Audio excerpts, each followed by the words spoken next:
बिस्मिल्लाहिर्रहमानिर्रहीम। अस्सलाम वालेकुम। इकनॉमिक सिक्योरिटी किसी भी मुल्क की नेशनल सिक्योरिटी की ज़ामिन होती है। मुल्क माशी तौर पर मजबूत होते हैं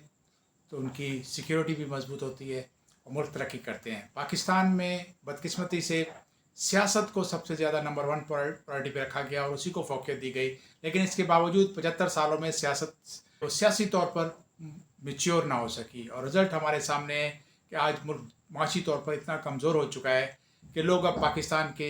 डिफ़ॉल्ट होने की बातें कर रहे हैं। Pakistan on the verge of collapse, Pakistan on the brink, Pakistan economy जो है तबाह हो चुकी है और पाकिस्तान एक फेल्ड रियासत बन चुकी है। इस किस्म के कमेंट्स आ रहे हैं बेशतर हमारे इंटेलेक्चुअल्स, चाहे वो मुकामी हों या फॉरेन एक्सपर्ट्स हों, उनके तो अपने एजेंडा होते हैं, लेकिन मुकामी तौर पर भी अब ऐसी आवाज़ें आने लगी हैं कि पाकिस्तान अब इस दहाने पे पहुंच चुका है कि तबाही और बर्बादी है। पाकिस्तान में इस माहौल को पहुंचने के लिए हमसे कुछ गलतियां हुई। पाकिस्तान में जब नो कॉन्फिडेंस की तैयारी हो रही थी और हुकूमत चेंज करने के लिए सियासी जमातें आपस में गठजोड़ करके तैयारियां कर रही थी, उसी ऐन वक्त पे एक दुनिया में एक नया क्वाड की तैयारी हो रही थी और वो क्वाड था I2U2। इंडियन, इसराइल, USA और यूनाइटेड अरब एमिरेट्स ने एक क्वाड बनाया जो कि एक माशी इकनॉमिक क्वाड के तौर पर इस रीजन में बनाया गया है। उसके साथ ही रिसेंटली हमने देखा जब गोवा में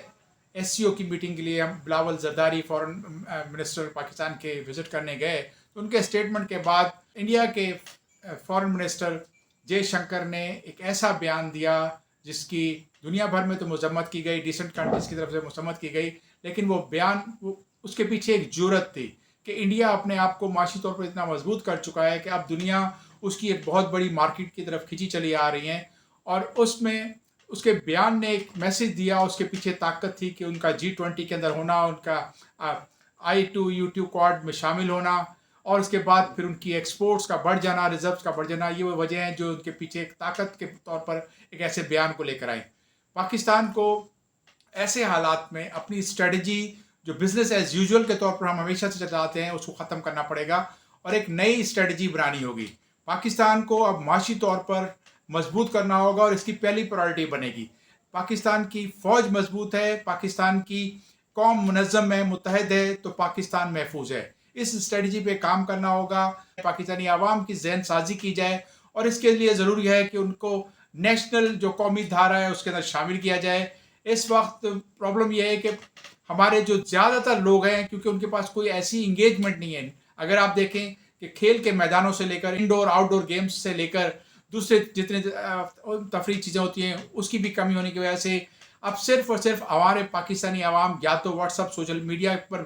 कीबोर्ड वॉरियर बने हुए हैं या फिर आप उसमें बहस तकरार हो रही है या फिर वो सियासी पार्टियों का ईंधन बनते जा रहे हैं। उन सियासी पॉलिटिकल पार्टीज़ का जो इनको इस्तेमाल करती हैं उनमें शामिल होते हैं। पाकिस्तान की आबादी का कोई 64 से 65% यूथ के ऊपर आबादी हो चुकी है और आइंदा कोई 2030 में जाकर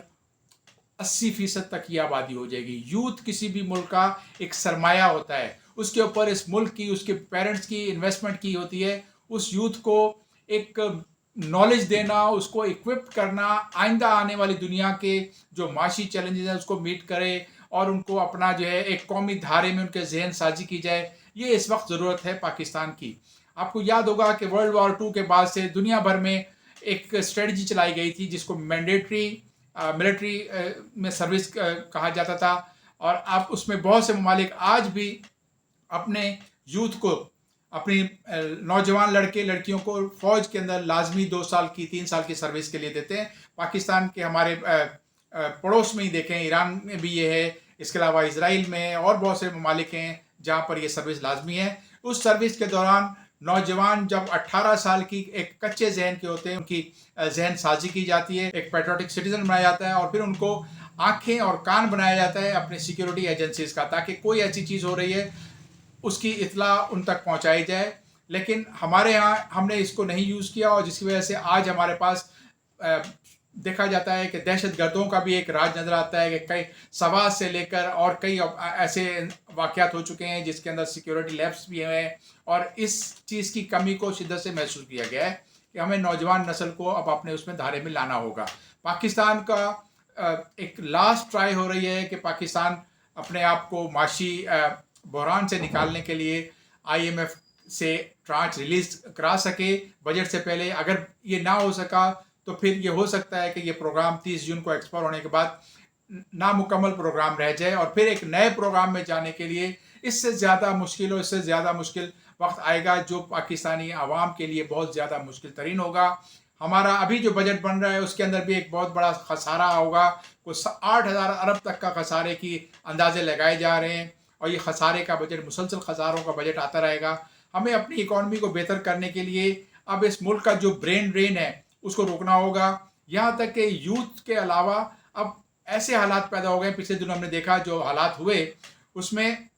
पाकिस्तान के रिजर्व्स को $10 बिलियन से भी कम हो गए और रुपया जो है इतना डिवैल्यू हुआ, अचानक ओपन मार्केट में आज 308 रुपये तक पहुंच चुका है। हवाला हुंडी का रेट बहुत ज़्यादा बढ़ा हुआ है। कारोबारी लोग जो पाकिस्तान में बिजनेस कर रहे थे वो अपने आप को अब गैर महफूज समझ रहे हैं। वो अपनी फैमिलीज़ को दुबई या दीगर ममालिक में जहाँ भी उनका बस चलता है वहाँ मूव कर रहे हैं और यहाँ से एक बहुत बड़ा कैपिटल फ्लाइट हो रहा है। इन सब को रोकने के लिए एक बड़ी इंटीग्रेटेड स्ट्रेटजी की ज़रूरत है कि पाकिस्तान में सिक्योरिटी हो, पाकिस्तान में माशी इस्तेहकाम हो और साथ ही पॉलिटिकल स्टेबिलिटी मुल्क में अंदर आए ताकि पाकिस्तान एक अच्छे मुल्क के तौर पर जो है आइंदा के सालों में आगे सामने आ सके। इस वक्त अब पाकिस्तान की करेंसी को अगर आप देखें तो वो भी श्रीलंका की करेंसी से कमज़ोर हो चुकी है।